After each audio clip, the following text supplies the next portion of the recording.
কি ব্যাপার মা? সকাল ৯টা বেজে গেছে, এখনো আপনার রান্না হয়নি? আপনার ছেলে খেয়ে মাঠে যাবে, তা কি আপনি জানেন না? আহা মা, তুমি দাদিমার সাথে কেন এমন খারাপ ব্যবহার করছো? তুমি তো জানো দাদিমা কথা বলতে পারে না। তাছাড়া সকালের রান্নাটা তো তুমি নিজে করে নিলেই পারো। দাদিমার বয়স হয়েছে। আচ্ছা, তোর সমস্যা কি বলতো? তোর দাদিকে কিছু বললেই তুই এভাবে রাগ করিস। আমি কি তাকে কিছুই বলতে পারবো না? উনি সবসময় কি বসে বসে খাবে নাকি? দাদিমাকে তুমি কি খেতে দাও? দাদিমা কি তোমার রোজকালে খায়? দাদিমা তার ছেলের রোজকালে খায়। এসব বাজে কথা আমার সামনে আর কখনোই বলবে না। তাছাড়া দাদিমাকে তুমি ঠিক মতো খেতেই দাও না। আমি ভালো করে জানি দাদিমাকে তুমি কি কি খেতে দাও। আমি তোকে সাবধান করছি, আমার মুখে মুখে আর একটা বাজে কথা বলবি না। যা এখান থেকে। ঠিক আছে মা, আমি আজকে বাবার সাথে এই বিষয় নিয়ে কথা বলবো।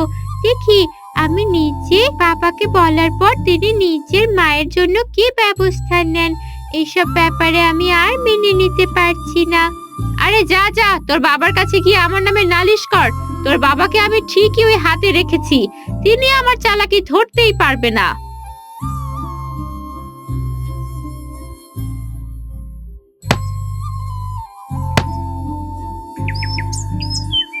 কি রে মা, আজ তোর স্কুল নেই?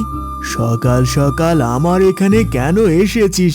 তাড়াতাড়ি বাড়িতে গিয়ে স্নান সেরে নে, তোকে আমি স্কুলে নিয়ে যাব। বাবা, আমি তোমার সাথে একটা জরুরি ব্যাপারে কথা বলতে এসেছি।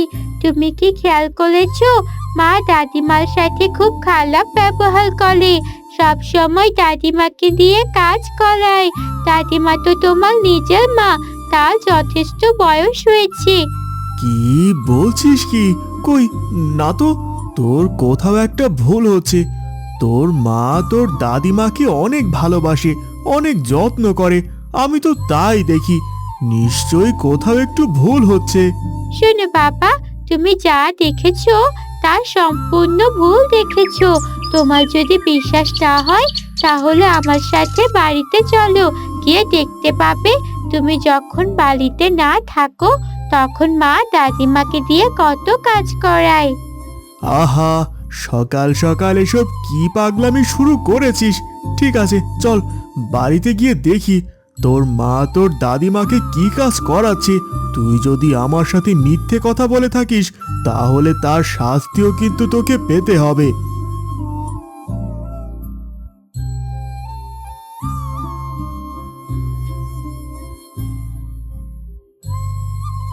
কি ব্যাপার মা, এত আস্তে আস্তে বাসন মাজলে সন্ধ্যা হয়ে যাবে, তাড়াতাড়ি হাত চালান। আপনার ছেলে খেতে আসার সময় হয়ে গেছে, দেরি করবেন না। আমার হয়েছে যত জ্বালা, এই বৃদ্ধ মানুষ আবার ঘাড়ে এসে পড়েছে। তাকে দিয়ে একটু সংসারের কাজ করে নিলেও মেয়েটা আবার আমার সাথে রাগারাগি করে। কি যে করব কিছুই বুঝতে পারছি না।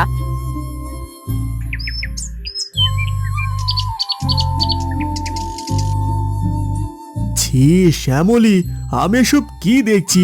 তুমি আমার বৃদ্ধ মাকে দিয়ে এতগুলো বাসন মাজাচ্ছ?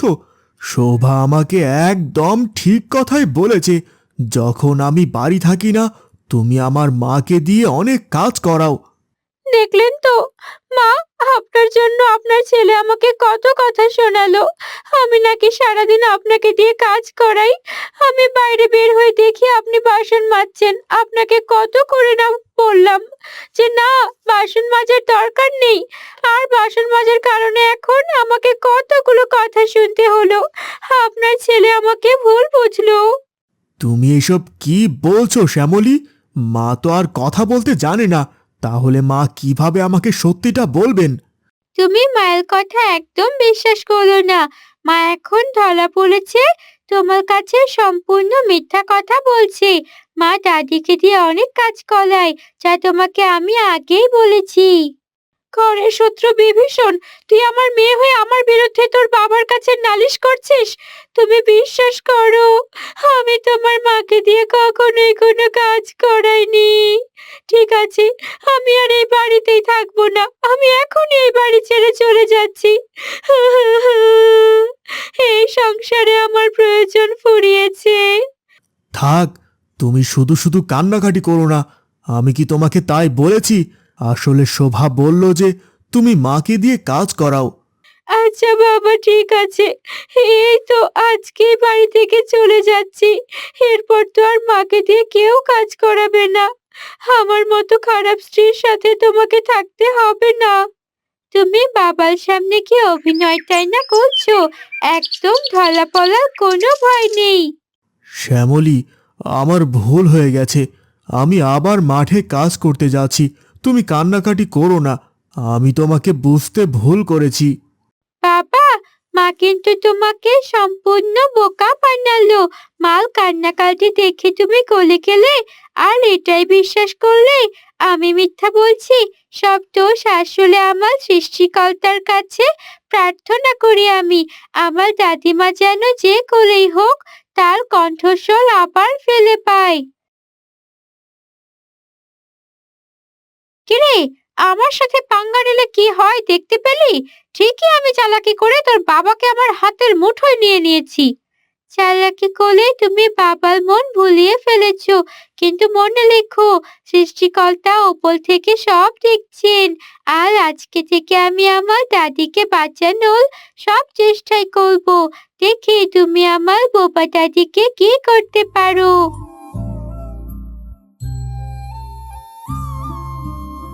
শোভা গাছের নিচে বসে কান্না করছিল।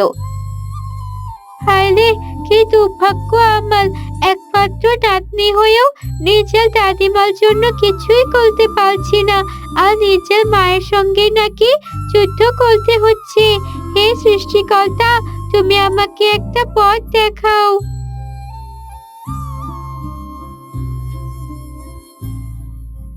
কি রে, কি হয়েছে তোর?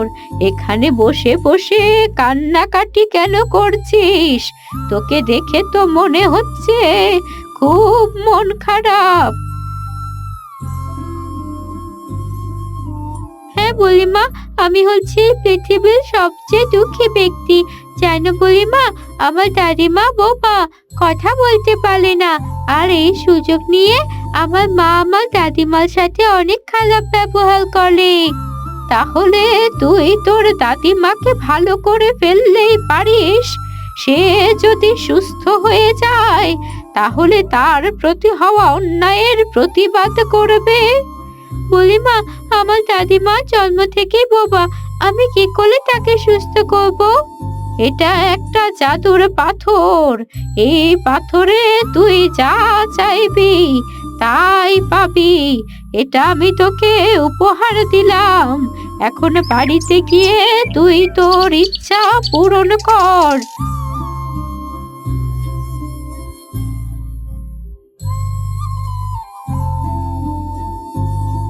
জাদুর পাথর, তুমি নাকি সব ইচ্ছা পূরণ করতে পারো। দয়া করে আমার দাদিমাকে সুস্থ করে দাও, আর আমার দাদিমা 5টা মানুষের মতোই কথা বলতে পারে।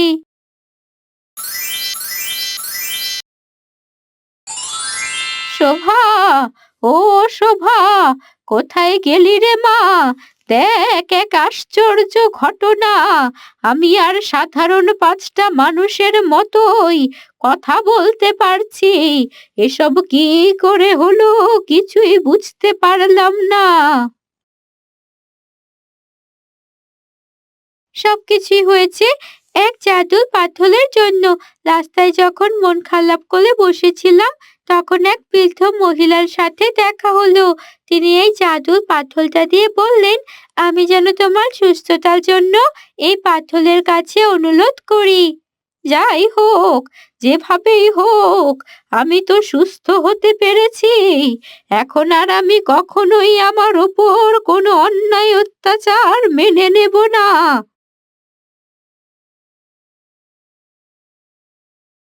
মা, ও মা, কোথায় গেলেন? এখানে বসে বসে তো দিব্যি নাতনির সঙ্গে গল্প করছেন। সারাদিন যদি বসে গল্প করেন তাহলে রান্না বান্নাগুলো কে করবে শুনি? আপনার ছেলের তো ফিরে আসার সময় হয়ে গেল। বৌমা, তুমি সাবধানে কথা বলো। আমার বাড়িতে থেকে তুমি আমাকে কাজ করতে বলো? তোমার সাহস তো কম নয়। আর যদি কোনোদিন আমাকে কাজের জন্য বলেছো, বাড়ি থেকেই তোমাকে বের করে দেব। এ কি শোভা, তোর দাদি যে ভালো হয়ে গেছে, সে তো এখন মানুষের মতোই কথা বলতে পারে। এখন সঠিক সময় প্রতিটা সত্য সবার সামনে তুলে ধরার। আজকে আমার ছেলে বাড়িতে ফিরুক, আমি তার কাছে সব কথা খুলে বলবো। এতদিন ধরে তুমি আমার উপর অনেক অত্যাচার করেছো। না মা, দয়া করে এ কাজ করবেন না, তাহলে আমার সংসারটা একেবারে ভেঙে যাবে। আপনার ছেলে আমাকে কখনোই ক্ষমা করবে না মা। আমি কথা দিচ্ছি আর কোনোদিন আপনাকে অসম্মান করব না।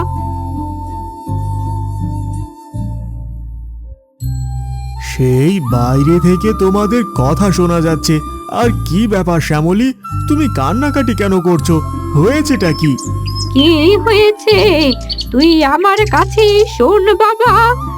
এ কি দেখছি আমি, তুমি তো দেখা যায় মানুষের মতোই কথা বলতে পারছো। এ কি করে সম্ভব মা? সৃষ্টিকর্তা আমাকে আবার কথা বলার ক্ষমতা ফিরিয়ে দিয়েছেন। আমি এখন মানুষের মতোই কথা বলতে পারি। আর সব কিছু হয়েছে তোর মেয়ের জন্য। কিন্তু এর আগে তোকে আমি কিছু সত্যি কথা বলতে চাই। আজ পর্যন্ত তোর বউ আমার উপর অনেক অত্যাচার করেছে। সে চালাকি করে তোর কাছে ভালো সেজেছে আর আমাকে দিয়ে সারাদিন কাজ করিয়েছে। তোমাকে আমি কত ভালোবাসতাম, আর তুমি কিনা আমার মাকে দিয়ে এত কাজ করিয়েছো, আমার মায়ের ওপর অত্যাচার করেছো। তোমার সাথে আমি আর কখনোই সংসার করব না। এই বাড়ি থেকে কালই তোমার বাবার বাড়িতে চলে যাবে। আমি কতবার বললাম তোমাকে মাল বিরুদ্ধে কথা বলার চেষ্টা করেছি, কিন্তু তুমি আমার কোনো কথায় বিশ্বাস করোনি। দেখলে তো, আজ যদি দাদিমা ফিরে না আসতো, তুমি কখনোই আমার কথা বিশ্বাস করতে না। দয়া করে এবারের মতো ক্ষমা করে দিন। আমি আর কোনোদিন আপনার সাথে এরকম দুর্ব্যবহার করব না মা। তবে মনে রেখো, চালাক বউ আর বউ শাশুড়ি, এই গল্প এখানেই শেষ। আর কখনোই আমার সাথে চালাকি করবে না।